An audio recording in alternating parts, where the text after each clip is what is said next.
I want to explore some of the phenomena we've seen where we double oil prices and gas demand goes down by 1%. There is some elasticity in there, but it's not quite as much yet as you might suspect. We have many allies now, unexpected allies. After the hurricanes, Chevron started running these really intriguing ads. This one said it took us 125 years to use the first trillion. We'll use the next trillion in 30. And then in very fine print, it says, so why should you care?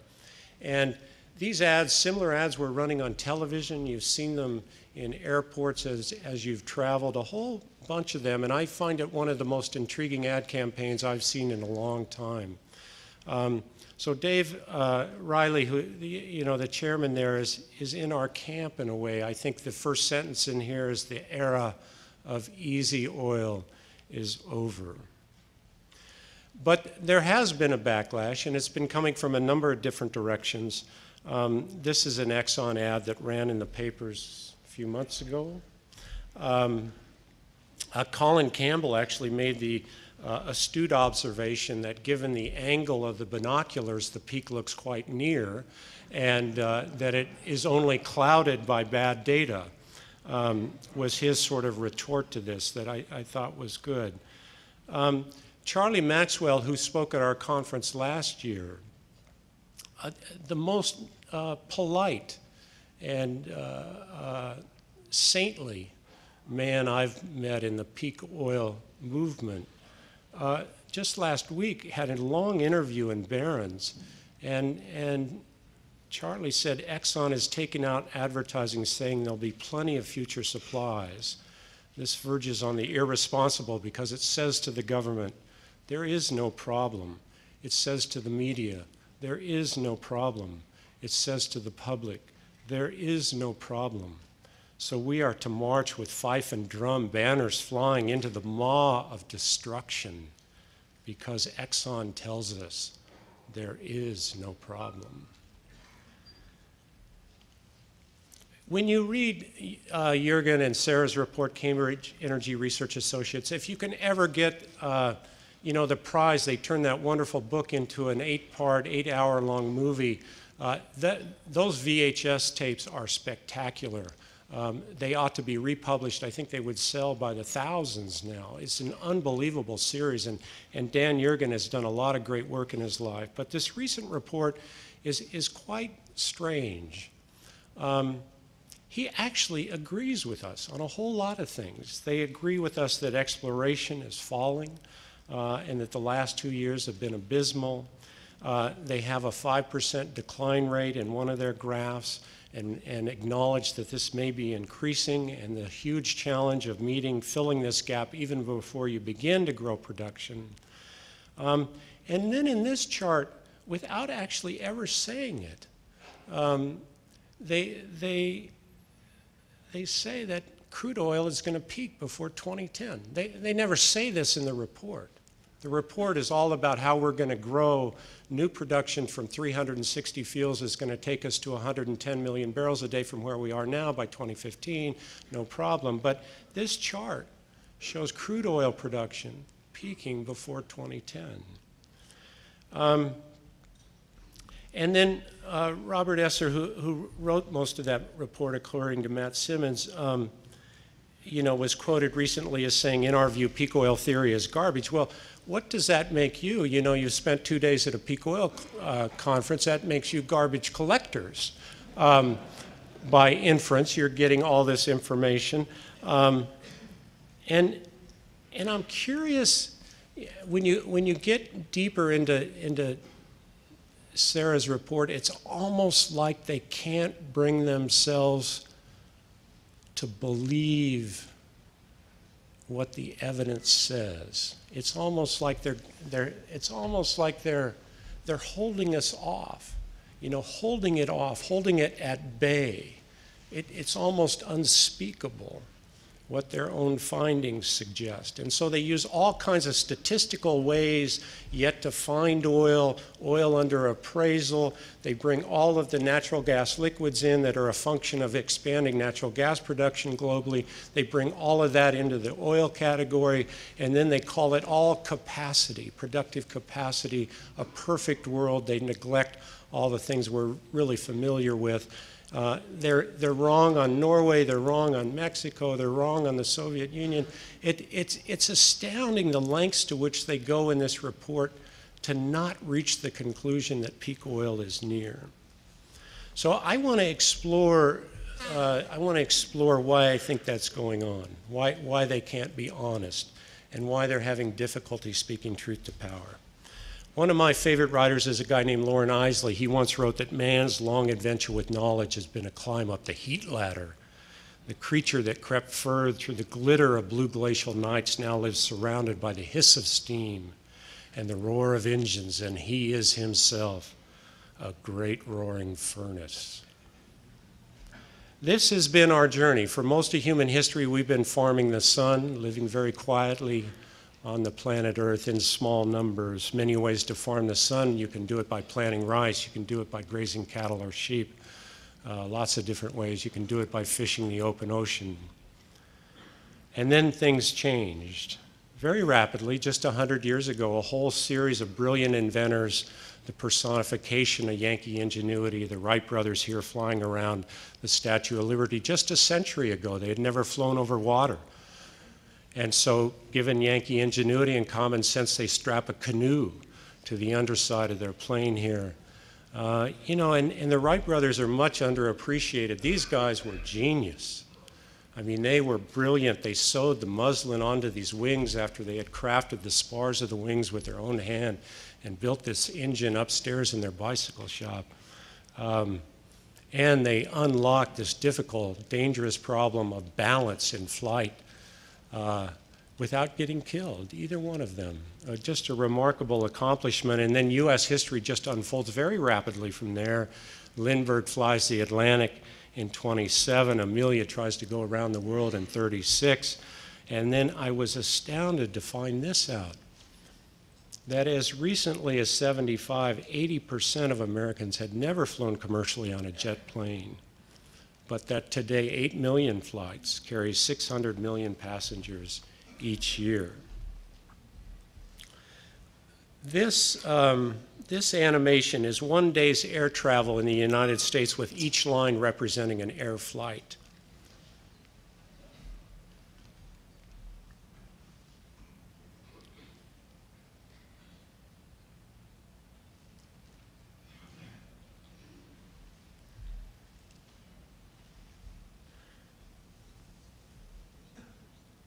$20,000 flights every 24 hours now. And so within a century in our climb up the heat ladder, every man now has become Lindbergh. Every woman has become Amelia. When I got back to my hotel room last night, I had an email from some friends of mine that I see very infrequently. Bill Woolham on the left, Mary Paris on the right. Bill's an engineer, she's an editor. And they were in Egypt. And they had sent me this photograph. And, you know, here Bill and Mary are on 2 camels in Egypt. I mean, everyday miracles we take for granted, bananas in the grocery store. You know, you can walk into Whole Foods and buy snow crabs from Alaska. I mean, it's this kind of stuff, I think, that has really changed the way we think and the way we view the world. The most powerful woman 2,000 years ago was Cleopatra, and her idea of a good time was to row up and down the Nile, have 60 men with some encouragement from a whip and the lash, pull her up and down the Nile. Well, you yoke 60 men to some oars, you can generate 6 horsepower, about what we have in a lawnmower. A typical driver has 200 horsepower at their command. There was no engine on the planet 200 years ago, much larger than 30 horsepower. And now every American has access to an engine 6 times larger than that you could have found anywhere on the surface of the globe 200 years ago. We're climbing up the heat ladder. And if you graph human evolution energy use over time, you get a graph like this with hunter man, Native Americans on the left and soccer mom on the right, soccer dad, soccer mom, and they have no idea, absolutely no idea, that they're living in a way that's wholly unprecedented and so new and so extraordinary. I'm going to argue that we're living like gods right now, and our challenges are really to figure out how to return to Earth, how to become mortal again. In an energy sense, we're not living like royalty. We're not living like Cleopatra. We're living like gods. And this life has made us sort of insane, or there's some embedded insanity in some of it. This is an article from my part of the world. Just add water. Well, add water and oil, obviously. But this man is a developer, and he looks competent and bright and committed and resourceful, and he's proposing to set 40,000, 50,000, 60, 70, 80,000 people 40 miles west of Phoenix in the most arid landscape in North America. And he's claiming, here's the insanity, he's suggesting that people are going to view this as an example of how to do development right. And the people that move in here, of course, are not going to produce any food or energy or grow. You know, they're not going to harvest any rainwater. They're not going to scour the desert. They have every expectation of buying a house here and living like a god. Actually, in Arizona, there are some interesting things. I think Julian or Richard's going to talk about the depletion protocol this afternoon. You actually have to show not that you have oil to build a subdivision for 100 years, but you've got to show that you have 100 years of water. Well, does it really mean 100 years? Well, it's got to at least outlast your mortgage, right? I mean, you know, I mean, there's a little bit of fudge factor in this. And this is going to the taboos. One of the taboos we're breaking when we talk about peak oil, deep-seated cultural taboos, is this idea really that, you know, if we need more water, we can get it. We can raise the sides of the CAP, this canal in Arizona that takes water from the Colorado into the desert. Or if we really want to spin it out, we'll just build California some desal plants, and we'll build a second or third CAP canal. So there's no limit. Americans in energy, it's an interesting thing to think about.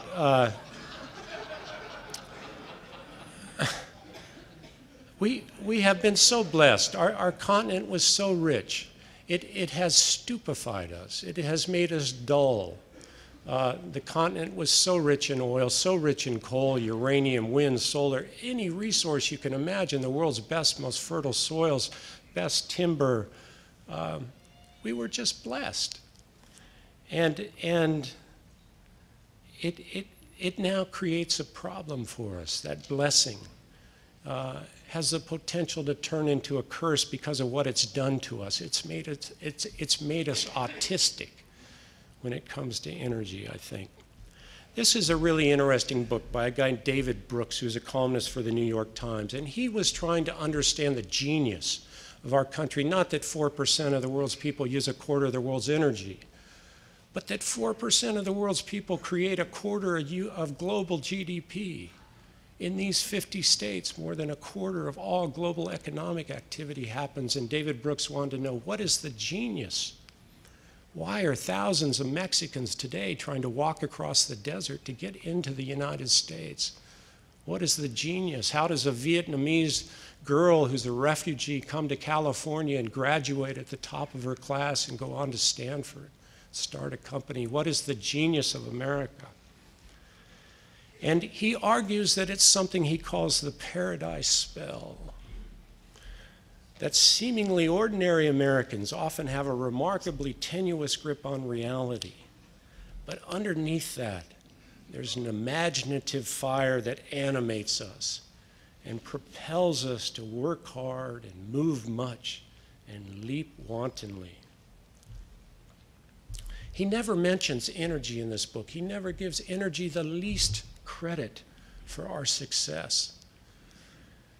But he does say that there's a mentality of abundance is at the core of the American character. And we are a chosen people with the Western destiny. America is a country that was settled at a time when technology was just around the corner, the Industrial Revolution was just about to burst on the scene. There was a great flush of people into a landscape that seemed to be limitless, vast in its resources, vast in its geographic extent. Other countries have not had that privilege to get this huge palette of what look like free resources and just dump people in and say, have at it. You know, and here's new tools, here's a gun, here's a plow, here's a horse, here's a wheel, here's a wagon, here comes a train, you know, and so we have developed our nation in a very different way than our forebears in Europe have.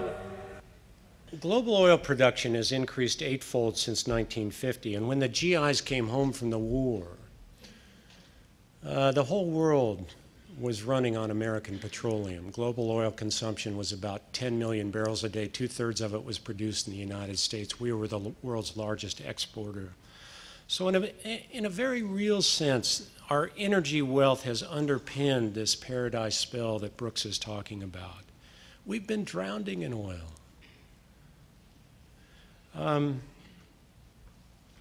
And the car panel just up. I mean, I love this ad because for me, this is the American dream in a single image. It's nominally an ad for cigarettes. But what are we selling? What are we celebrating? You know, I mean, are we celebrating ample bosom or 56 Chevys or fast food or rollerblades? What is on the woman's face? She's in a reverie. She's free. She's mobile. She's liberated. She's her own woman. She's a god.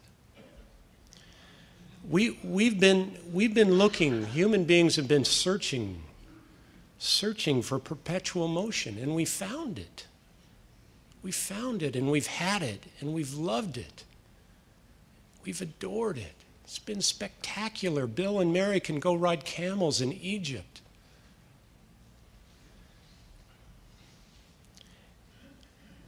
But it's also spoiled us in a funny way. You know, what makes our economy grow is energy. And Americans are used to going to the gas tank, and when they put that hose in their tank, and when I do it, I want to get gas out of it. And when I turn the light switch on, I want the lights to go on, and I don't want somebody to tell me I got to change my way of living to satisfy them. Because this is America, and this is something we've worked our way into, and the American people are entitled to it, and if we're going to improve our standard of living, you have to consume more energy. The suicide pills are in the middle of your table. And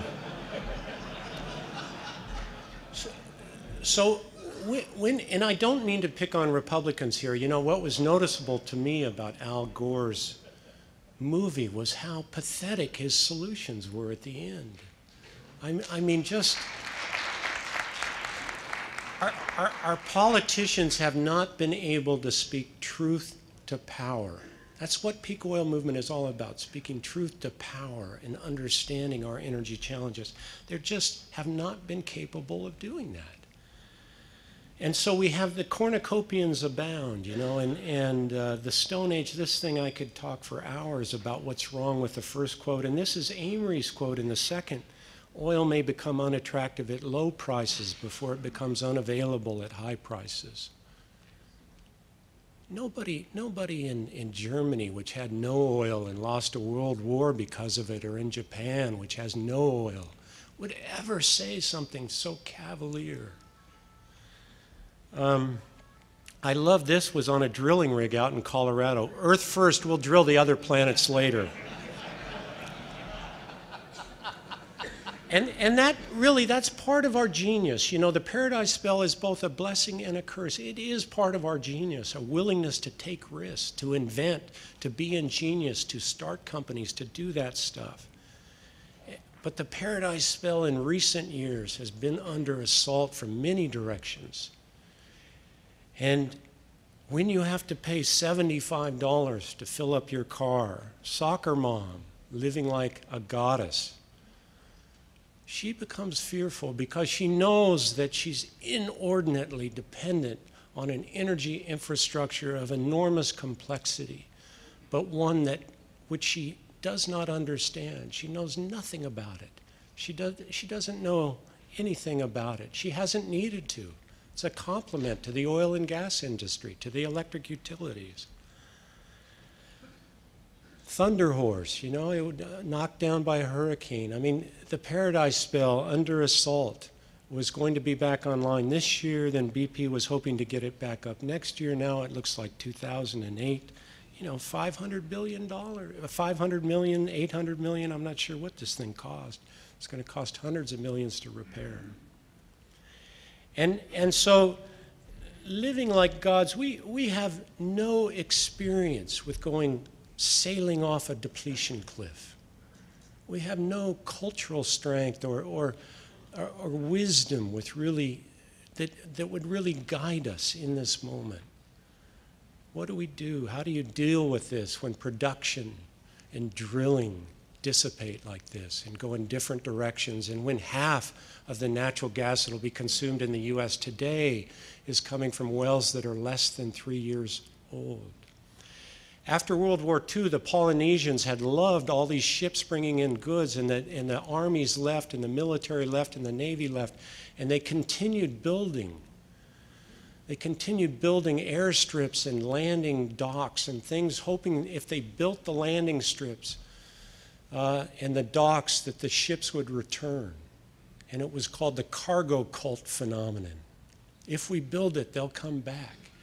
And I have to wonder about LNG. Is LNG just the latest sort of cargo cult?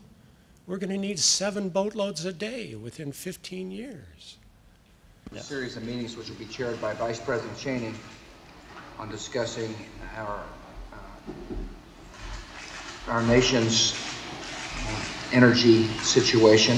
I can't think of a better man to run it than the Vice President. We all remember the energy crisis of the 1970s, when people in positions of responsibility complained that Americans just used too much energy. Well, it is a good thing to conserve energy in our daily lives, and we certainly want to do that, and probably all of us can think of ways to do so. We can certainly think of ways that other people can conserve energy. And therein lies the temptation for policymakers, the impulse to begin telling Americans that we live too well, and to recall a 70s phrase that we've got to do more with less. So, again, let me apologize if you're a Republican. I'm not trying to bash Cheney. I mean, Cheney's a brilliant guy. I think he probably understands this oil dilemma as well as any of us in this room. But I'm trying to get at this notion that we've got a software problem, and that when we go and we speak and we lecture about peak oil and we share this information with our fellow citizens, that we've got obligations to kind of think about who we're talking with and how they're going to receive this news. I think Soccer Mom in recent years has begun to understand that life is an energy contest, that energy is the original currency. You can't spend $80 on gasoline without beginning to suspect that there's something bigger than money, more powerful, more important than money. And when energy is abundant, as it is in a salmon stream in Alaska when the fish are running, you know, all the animals come and they share peacefully. But when that run begins to dwindle, then they begin competing for energy. Life is an energy contest. And the best spot in the stream goes to the biggest bear, and if he picks it correctly, he doesn't have to do any work whatsoever.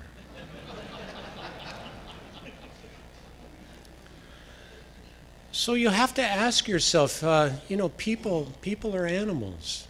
I mean, the most natural thing in the world, in a way, would be for us to compete for energy. And we've been doing that. We won World War II because Texas and California and Oklahoma were flush with oil. And so you have to say to yourself, is there a place in the world where the water shoals and the energy flows? And there is.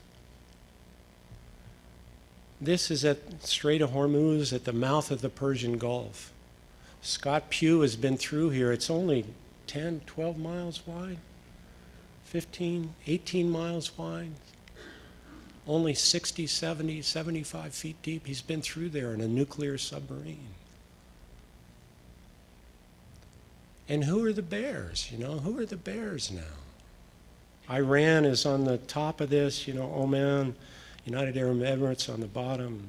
Who are the bears? We're the superpower, but what about China and Russia, Iran, India? This journey we've been on over the last 100 years, I would argue is one of the great adventures of all time. And we've gone way up the heat ladder. We've climbed Mount Everest. We've driven cars on the moon. It's astounding to think where we've come from in just a century. And I'm a mountaineer. I know that going down is the dangerous part. If you have to come back down that heat ladder, if you've been living as a god and now have to live as a mortal, that's a narrow path. And my fear is the work we're doing, the importance of the work we're doing, is speaking truth to power, but also understanding this path. And we presented a lot of different perspectives in the last 36 hours here. What is the best way down? And we don't know. And again, that's where the web blogs are helping. That's where the research is helping. That's where Toyota's got thousands of engineers trying to improve automobile efficiency. But this is the work we're engaged in, is to try to understand how to come down. Because inertia carries, the Carter Doctrine is alive and well, and we know where inertia carries us. The economic fight, the currency battle. If energy is the original currency, well, first off, you have this, you fight that battle with your currencies. And then, the full course of history suggests you end up fighting it militarily. And so that's my fear, but my hope is that if we're bright, and if we can reboot the cultural software all of us have inherited, we've got a chance. I'm not sure how big of a chance it is. We're constrained now by carbon, which maybe that's a good thing, Can we move from fuels to flows, which are very different? Energy flows are very poorly understood. They're not fuels. They're a very different sort of thing. And my final slide, as we talk to people, I think we have to have an enormous compassion for how difficult our message is. That conservation now is the most patriotic thing any of us can do. And that we need not to be so shrill, I would suggest. We're not running out of fossil fuels. Peak oil is probably not the end of suburbia. It presents enormous challenges to the United States, probably the biggest ones we've faced in 2 or 3 generations. But we're a talented people. And no one knows the future. Let's be humble about the future. No one knows how this plays out. Does it play out over 3 years or out over 30? We have resources, we have wealth, we have brilliance, we have ingenuity. We've got cards to play if we're smart about it. But unlike the 70s, we can't afford to do dumb things this time. In the 70s it didn't matter. Prudhoe, Canarell, the North Sea had all just come online. It didn't matter. This time it really matters. So thanks for coming to Boston. We appreciate it.